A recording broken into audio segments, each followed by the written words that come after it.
Sorpresa sta telefonata, troppo anni non me l'aspettavo. Gustavo giocare se è sciatata, se è ricordata che sapeva pure bene. 30 anni e già mi sono vestuto, stanno ancora piene di magazzini. T'ha già regalato una rosa rossa, rossa passione, come questo amore. E chiamami e t'affo caffè, non guarderò le squadre, a casa è sempre che parla, ma come faccio a mascordare?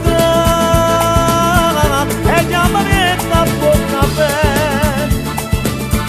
amare dolce come te, amare come la pana, e dolce ma come da pan. Già sto tremando ma manco respiro, giù mi avvicino e giù sbatto sto cuore, non parlo bene fra poco sto affatto te.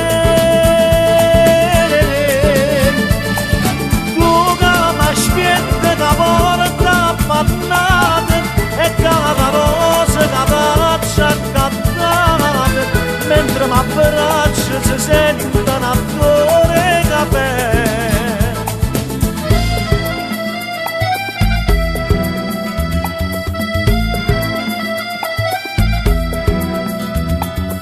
Questa lontananza ci ha portata in doliette troppo i minuti, tu rindano la besta spogliata e sti devo che si facciano i caffè.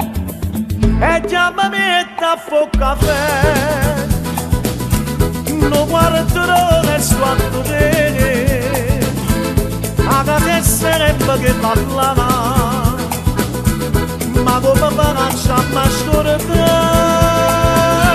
E chiamami e t'affo caffè, amare dolce come te, amare come una pana, e dolce ma come t'affo